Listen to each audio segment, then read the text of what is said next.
লোকসভা নির্বাচনের দিনক্ষণ এখনো ঘোষণা হয়নি, কিন্তু ইতিমধ্যেই লোকসভার উত্তেজনা সকলের মধ্যেই কার্যত চলে এসেছে। ফলে বিভিন্ন সমীক্ষক দল ময়দানে নেমে পড়েছে, বিভিন্ন জাতীয় সংস্থা তারা কিন্তু সমীক্ষা করছে। এবং গতকালই আপনাদের এমন একটি সমীক্ষা আমি দেখিয়েছিলাম, আজকে আরেকটি সর্বভারতীয় সংস্থার সমীক্ষা দেখাবো। এই সমীক্ষাটা দেখানোর কারণ আছে এই জন্যই, কোন সংস্থা কী ব্যাপার আমি পরে বলছি, আগে সমীক্ষাটা কেন দেখাচ্ছি সেটা আপনাদের বলি। সেটা হচ্ছে যে এতদিন আমরা বিভিন্ন সংস্থার যে সমীক্ষা দেখছিলাম, সেখানে পশ্চিমবঙ্গে কতগুলো আসন হবে, ভারতবর্ষে কতগুলো আসন হবে, এই দল এতগুলো পেতে পারে, এই রকম সমীক্ষা দেখাচ্ছিল। কিন্তু একদম আসন ধরে ধরে এই আসনে এ জিততে পারে, এই আসনে এ জিততে পারে, এই যে সমীক্ষাটা, এটাই প্রথমবার দেখলাম। আর সেই সমীক্ষাটাই আপনাদের সামনে দেখাবো। নিঃসন্দেহে পশ্চিমবঙ্গের জন্য যথেষ্ট চমক থাকতে চলেছে এই সমীক্ষায়। নমস্কার, প্রিয়বন্ধু মিডিয়ায় আপনাদের স্বাগত এবং আপনারা দেখছেন প্রিয়বন্ধু বাংলা, সত্যের সন্ধানে সর্বদা আমি শুদ্ধশীল। বন্ধুরা, পশ্চিমবঙ্গের 42টা আসনে কে কোথায় জিততে পারে সেই ছবিটা আগে আপনাদের দেখিয়ে দিই। তারপর এই সমীক্ষার বেশ কিছু ইন্টারেস্টিং তথ্য আছে, বা কোন সংস্থার সমীক্ষা সেটা নিঃসন্দেহে আপনাদের সামনে নিয়ে আসবো। একদম কুচবিহার থেকে শুরু করছি। এই সংস্থার সমীক্ষা অনুযায়ী পশ্চিমবঙ্গে কুচবিহার আসনটি গতবার জিতেছিল বিজেপি নিশীথ প্রামাণিক জিতেছিলেন, এবং এবারেও কিন্তু এই আসনটি ধরে রাখতে চলেছে বিজেপি। এখানে অন্য কোনো ফল হবে না। আলিপুরদুয়ার গতবার জিতেছিলেন বিজেপি জন বার্লা, 2024-এও এই আসন থেকে জয়ী হবে বিজেপি। জলপাইগুড়ি আসনে গতবার জিতেছিলেন জয়ন্ত রায় বিজেপির টিকিটে, এবারেও 2024-এও জলপাইগুড়ি আসনটি কিন্তু বিজেপি ধরে রাখতে চলেছে।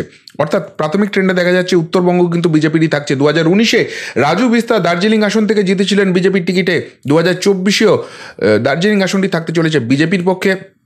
রায়গঞ্জ এই আসন নিয়ে কিন্তু সকলেরই খুব আগ্রহ রয়েছে, কেননা গতবার প্রথমবারের জন্য বিজেপি এই আসন থেকে জেতেন এবং দেবশ্রী চৌধুরী বিজেপির টিকিটে জেতেন। কিন্তু তারপর রায়গঞ্জের যে অবস্থা হয়েছে, অনেকেই মনে করছেন এই আসন তৃণমূলের দিকে যেতে পারে, আবার অনেকে মনে করছেন এই রায়গঞ্জ আসনে কিন্তু এবার বাম কংগ্রেস জোট হলে সেই আসনটি কিন্তু বামেদের দিকে যাওয়ার একটা সম্ভাবনা আছে, বা কংগ্রেসের দিকে যেই প্রার্থী হন তার দিকে যাওয়ার সম্ভাবনা আছে। কিন্তু এই সংস্থা প্রেডিক্ট করছে এই রায়গঞ্জ আসন কিন্তু ধরে রাখতে চলেছে বিজেপি।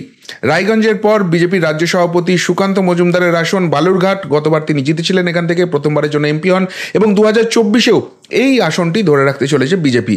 এরপর মালদা উত্তর, যেখানেও প্রথমবার জিতেছিল বিজেপি, খগেন মুর্মু বিজেপির টিকিটে জিতেছিলেন, কিন্তু 2024-এ গিয়ে সেই আসন চলে যেতে পারে তৃণমূলের দখলে। অর্থাৎ উত্তরবঙ্গে কিন্তু খাতা খুলল তৃণমূল কংগ্রেস, অন্তত এই সমীক্ষা অনুযায়ী। মালদা দক্ষিণ, গতবার কংগ্রেস ধরে রেখেছিল আবু হাশেম খান চৌধুরী, তিনি এখান থেকে জয়ী হয়েছিলেন, কিন্তু 2024-এ গিয়ে মালদা দক্ষিণ আসন হারাচ্ছে তারা। তৃণমূলের কাছে যেতে চলেছে এই মালদা দক্ষিণ আসনটি। মালদা দক্ষিণের পর আসবো জঙ্গিপুর, গতবার খলিলুর রহমান তৃণমূলের টিকিটে জিতেছিলেন, এবারেও 2024-এও তৃণমূল কংগ্রেস এই আসনটি ধরে রাখতে চলেছেন। জঙ্গিপুরের পর বহরমপুর, অধীর রঞ্জন চৌধুরী গতবার জিতেছিলেন, এবারে বিধানসভায় শূন্য হয়ে গেছে কংগ্রেস, কিন্তু তা সত্ত্বেও লোকসভা মানে অন্য ফল, অধীর চৌধুরী মানে অন্য আবেগ। এই সংস্থার সমীক্ষা ইঙ্গিত দিচ্ছে 2024-এ কংগ্রেস কিন্তু এই আসন ধরে রাখতে চলেছে। বহরমপুর আসন থেকে অধীর রঞ্জন চৌধুরীকে তৃণমূল যতই চেষ্টা করুক তারা কিন্তু হারাতে পারবে না, অন্তত এই সমীক্ষা সেরকমই প্রেডিক্ট করছে। বহরমপুরের পর মুর্শিদাবাদ আসন, আবু তাহের খান এখান থেকে জিতেছিলেন, এবং 2024-এও তৃণমূল কিন্তু এই আসন ধরে রাখতে চলেছে। অর্থাৎ মুর্শিদাবাদ আসন নিয়েও কিন্তু একটা বামেদের মধ্যে বেশ সম্ভাবনার কথা শোনা যাচ্ছে। তারা যখন কংগ্রেসের সঙ্গে জোট প্রক্রিয়া আলোচনা করছে, তারা কিন্তু মুর্শিদাবাদ আসনটাতে কনসেন্ট্রেট করছে, এবং কংগ্রেস এই আসনটা তাদের ছেড়ে দিতে চায়। কিন্তু এদের সমীক্ষা দেখাচ্ছে, এই সংস্থার সমীক্ষা দেখাচ্ছে তৃণমূলই কিন্তু এখানে জয়ী হবে। মুর্শিদাবাদের পর আসছি কৃষ্ণনগর আসন, মহুয়া মৈত্র বহিষ্কৃত সাংসদ, তাকে বার করে দেওয়া হয়েছে সংসদ থেকে ঘুষকাণ্ডে। গতবার 2019-এ মহুয়া মৈত্র এখান থেকে জিতেছিলেন, কিন্তু 2024-এ গিয়ে এই আসন দখল করতে চলেছে বিজেপি, অন্তত এই সমীক্ষক দল সেরকমই মনে করছেন। কৃষ্ণনগরের পর বিজেপির গড় বলা যেতে পারে রানাঘাট, জগন্নাথ সরকার গতবার জিতেছিলেন বিজেপির টিকিটে, 2024-এ গিয়েও এই আসন কিন্তু ধরে রাখতে চলেছে বিজেপি। রানাঘাটের পর আসবো বনগাঁ, সুব্রত ঠাকুর আরেকটা বিজেপির গড় বলা যেতে পারে, 2019-এ তিনি প্রথম জিতেছিলেন, এবং 2024-এও এই আসন ধরে রাখতে চলেছে বিজেপি। বনগাঁর পর ব্যারাকপুর, গতবার তৃণমূলের টিকিট না পেয়ে রাগ করে বিজেপিতে যান এবং বিজেপির হয়ে জেতেন অর্জুন সিং, সেই অর্জুন সিং এখন তৃণমূলে ব্যাক করে গেছেন, আর তাই 2024-এ কিন্তু ব্যারাকপুরে এবার ঘাস ফুল ফুটতে চলেছে, এখানে কিন্তু পদ্ম ফুটবে না, এমনই কিন্তু এই সমীক্ষা ইঙ্গিত দিচ্ছে।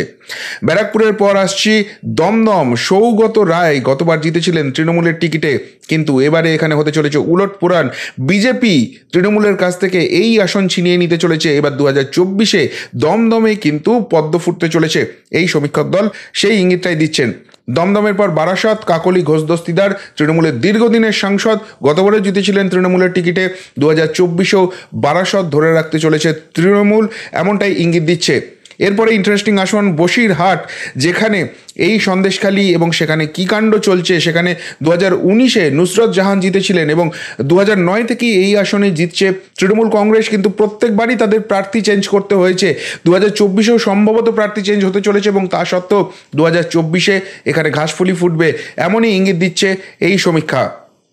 বসিরহাটের পর আমরা চলে যাচ্ছি দক্ষিণ 24 পরগনায়। সেখানে প্রথম আসন জয়নগরে প্রতিমা মণ্ডল, তিনি দীর্ঘদিনের সাংসদ তৃণমূলের। এখানে 2024-এও কিন্তু তৃণমূল এখানে সিট ধরে রাখতে চলেছে, এমনটা ইঙ্গিত আসছে। মথুরাপুর চৌধুরী মোহন জাটুয়া, তিনিও দীর্ঘদিনের সাংসদ তৃণমূল কংগ্রেসের, কেন্দ্রের মন্ত্রীও ছিলেন। সেই চৌধুরী মোহন জাটুয়া 2019-এ তৃণমূলের টিকিটে জেতেন এবং 2024-এও মথুরাপুর আসন কিন্তু তৃণমূলেরই থাকতে চলেছে। এরপর আসছি সেই আসন ডায়মন্ড হারবার, সকলেই যার দিকে তাকিয়ে আছে। অভিষেক ব্যানার্জির গড় বলা হয় এই ডায়মন্ড হারবারকে। 2019-এও তিনি জিতেছিলেন 3.5 লক্ষেরও বেশি ভোটে। এবারে তিনি দাবি করছেন 4 লক্ষেরও বেশি ভোটে জিতবেন এবং 2024-এর যে প্রেডিকশন এই সংস্থা জানাচ্ছে, সেখানে বলা হচ্ছে এই আসন ধরে রাখতে চলেছে তৃণমূল। অভিষেক ব্যানার্জি আবারও সাংসদ হতে পারেন এখান থেকে, এমনটাই এরা ইঙ্গিত দিচ্ছে। এরপর মমতা বন্দ্যোপাধ্যায়ের গড় যাদবপুর, যেখান থেকে তিনি প্রথমবার জিতেছিলেন, সাংসদ হয়েছিলেন যদিও, তারপর যাদবপুর ছেড়ে তিনি কলকাতার দক্ষিণে চলে যান। সেখানে কিন্তু 2019-এ অভিনেত্রী মিমি চক্রবর্তীকে প্রার্থী করা হয়েছিল এবং তিনি জিতেছিলেন। 2024-এও সেই আসন ধরে রাখতে চলেছে তৃণমূল, এমনটাই এরা কিন্তু ইঙ্গিত দিচ্ছে। যাদবপুরের পর কলকাতা দক্ষিণ, যেটা এখন মমতা বন্দ্যোপাধ্যায়ের গড় বলা হয়, সেখানে 2019-এ প্রার্থী করা হয়েছিল মালা রায়কে, তিনি জিতেছিলেন। 2024-এও গড় ধরে রাখতে চলেছে তৃণমূল, এখান থেকে তৃণমূলই জয়ী হবে। কলকাতা উত্তর, অনেকেই বলছেন এবার এই আসনটি কিন্তু তৃণমূলের হাত থেকে বিজেপির হাতে যেতে পারে। সম্প্রতি সেখানে সুদীপ ব্যানার্জিকে নিয়ে কন্ট্রোভার্সি শুরু করেছে তৃণমূল কংগ্রেসই, কিন্তু তা সত্ত্বেও এই সংস্থা দেখাচ্ছে যে 2024-এও কলকাতা উত্তর থেকে ঘাসফুলি ফুটতে চলেছে। হাওড়া, প্রসূন ব্যানার্জি তৃণমূলের এখানে দীর্ঘদিন ধরে সাংসদ হয়ে রয়েছেন। 2019-এও তিনি জিতেছিলেন। 2024-এও তৃণমূলই জিততে চলেছে হাওড়া আসন থেকে। উলুবেড়িয়া, তৃণমূল কংগ্রেসের আরেকটা গড় সাজদা আহমেদ। আগে এখানে সুলতান আহমেদ সাংসদ হতেন, তার মৃত্যুর পর তার স্ত্রী সাজদা আহমেদকে এখান থেকে প্রার্থী করছে তৃণমূল কংগ্রেস। 2019-এ তিনি জিতেছিলেন। 2024-এও উলুবেড়িয়া যাচ্ছে তৃণমূলের দখলেই। এরপর আসছে শ্রীরামপুর, কল্যাণ ব্যানার্জির গড়, গতবার তিনি সেখানে জিতেছিলেন, তিনি এখানকার দীর্ঘদিনের সাংসদ। 2024-এও শ্রীরামপুরে কিন্তু পদ্ম ফুটবে না, ঘাসফুলি ফুটবে, এই সমীক্ষা অন্তত সেরকমই ইঙ্গিত দিচ্ছে। এরপর হুগলি, গতবার জিতেছিলেন লকেট চ্যাটার্জি বিজেপির টিকিটে। 2024-এও কিন্তু এখানে বিজেপি জিততে চলেছে, যদিও এখানে লকেট চ্যাটার্জিকে নিয়ে নাকি নানা রকম ক্ষোভ বিক্ষোভ দেখা যাচ্ছে, তার নামে পোস্টার পড়ছে, কিন্তু তা সত্ত্বেও বিজেপি কিন্তু হুগলি আসনে জিততে চলেছে। আরামবাগ, গতবার আফরিন আলী ওরফে অপরূপা পোদ্দার, তিনি জিতেছিলেন খুব অল্প মার্জিনে, 1100 সামথিং না 1200 সামথিং ভোটে জিতেছিলেন, যদিও বলা হয় তিনি কারচুপি করে জিতেছিলেন, বেশ কিছু মেশিনের গণনা করতে দেননি এবং এই আসনটা অ্যাকচুয়ালি বিজেপি জিতেছিল। প্রথম রাজনৈতিক সভা লোকসভার দিকে তাকিয়ে নরেন্দ্র মোদী এই আসনেই করলেন। সেই আরামবাগে কিন্তু এবার পদ্ম ফুটতে চলেছে, ঘাসফুল শিবিরকে টাটা বাই বাই করে দেবে আরামবাগবাসী, এমনটাই এই সংস্থা ইঙ্গিত দিচ্ছে। এরপর তমলুক, গতবার দিব্যেন্দু অধিকারী তিনি জিতেছিলেন তৃণমূলের টিকিটে, কিন্তু 2024 এবারে কিন্তু সেখানে ফুটতে চলেছে পদ্ম। শুভেন্দু অধিকারী গড় ধরে রাখবেন, এমনটাই ইঙ্গিত দিচ্ছে এই সংস্থা। কাঁথিতে শিশির অধিকারী তৃণমূলের টিকিটে জিতেছিলেন, এই আসনও বিজেপি দখল করতে চলেছে, এমনটাই ইঙ্গিত আসছে এই সমীক্ষা থেকে। এরপর ঘাটাল, দীপক অধিকারী দেব, তিনি জিতেছিলেন এখানে পরপর দুবারের সাংসদ, কিন্তু 2024-এ তাকে নিয়ে কন্ট্রোভার্সি ছিল, শেষ পর্যন্ত তিনিই দাঁড়াবেন এমনই তৃণমূল জানিয়ে দিয়েছে এবং 2024-এ ঘাটাল থেকে আবারও দীপক অধিকারী দেব তিনি জিততে চলেছেন এই সমীক্ষা অনুযায়ী। এরপর ঝাড়গ্রাম, প্রথমবারের জন্য জিতেছিল 2019-এ বিজেপি, কুনার হেমব্রম প্রার্থী ছিলেন। 2024-এও ঝাড়গ্রাম থেকে বিজেপি জয়ী হবে। খুব ইন্টারেস্টিং এই জায়গাটা, কেননা ঝাড়গ্রামের সমস্ত বিধানসভা কিন্তু তৃণমূলের দখলে রয়েছে, সেই জায়গা থেকেও লোকসভাতে কিন্তু এখানে বিজেপি জিতবে, এমনটাই প্রেডিক্ট করা হচ্ছে। মেদিনীপুর, দিলীপ ঘোষ জিতেছিলেন এখানে, 2024-এও কিন্তু বিজেপি জিততে চলেছে মেদিনীপুর থেকে, যদিও অনেকেই বলছেন মেদিনীপুরে কিন্তু বিজেপি অনেকটা মাটি লুজ করেছে, সেখানে কিন্তু তৃণমূল অনেকটা ডেভেলপ করেছে, কিন্তু তা সত্ত্বেও এই সংস্থার সমীক্ষা দেখাচ্ছে দিলীপ ঘোষ তিনি আবার এখান থেকে যদি প্রার্থী হন বা বিজেপির অন্য কেউ প্রার্থী হন 2024-এ কিন্তু মেদিনীপুর বিজেপিরই থাকছে। এরপর পুরুলিয়া জ্যোতির্ময় মাহাতো বিজেপির টিকিটে জিতেছিলেন, 2024-এও এখানে কিন্তু বিজেপি জিততে চলছে এমনটাই ইঙ্গিত। বাঁকুড়া সুভাষ সরকার জিতেছিলেন 2019-এ, 2024-এও বিজেপি এখানে জিততে চলেছেন। বিষ্ণুপুর সৌমিত্র খা তিনি এখানকার সাংসদ, তৃণমূলের টিকিটে জিতেছিলেন, পরে বিজেপিতে আসেন, বিজেপির টিকিটেও 2019-এ জেতেন, 2024-এও বিষ্ণুপুর থাকতে চলেছে বিজেপির পক্ষে।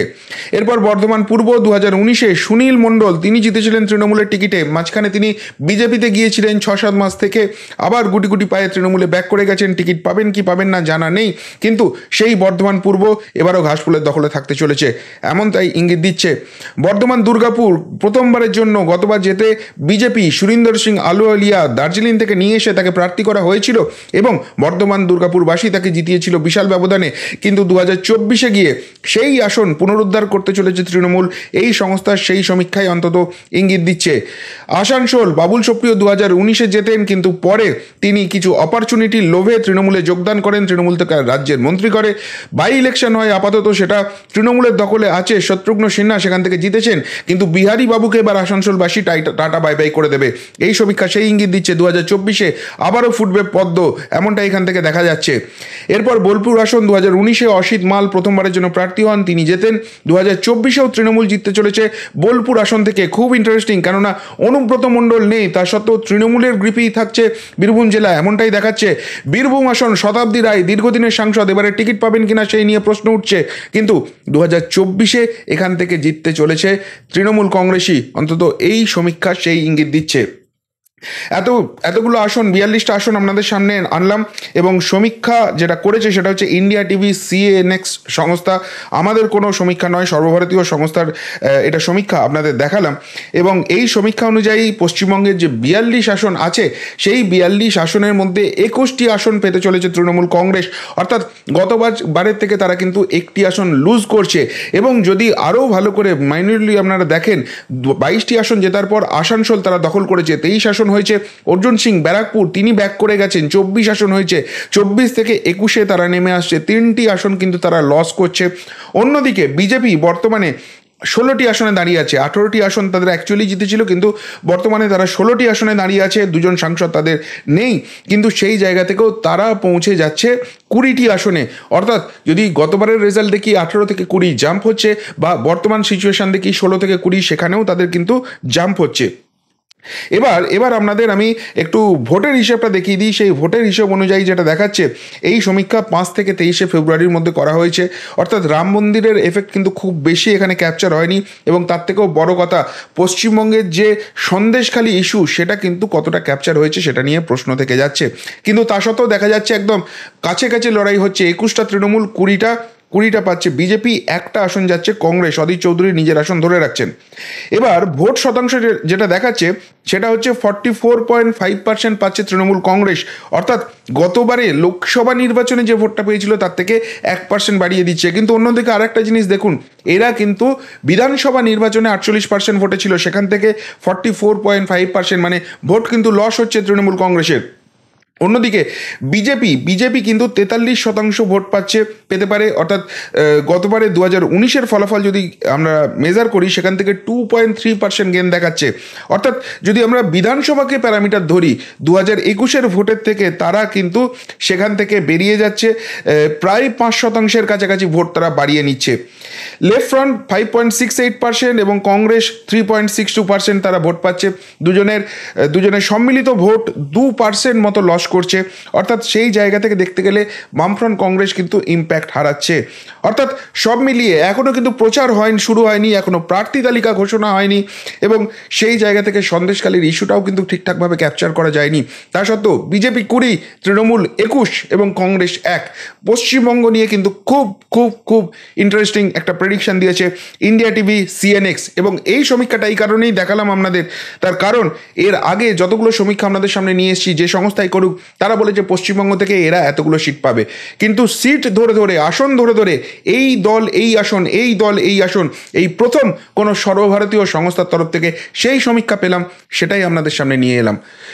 কি বলবেন এই সমীক্ষা নিয়ে? সত্যিই কি পশ্চিমবঙ্গের ছবি এরকমই হবে, নাকি কোনো আসনে অন্য রকম কিছু হতে পারে? আপনাদের কি প্রেডিকশন, সেটা কিন্তু অবশ্যই কমেন্ট বক্সে কমেন্ট করে জানাবেন। এখনকার মতো এখানেই শেষ করলাম, ফেরত আসছি নতুন প্রতিবেদন নিয়ে খুব তাড়াতাড়ি। ভালো থাকবেন, সাথে থাকবেন, পাশে থাকবেন। নমস্কার।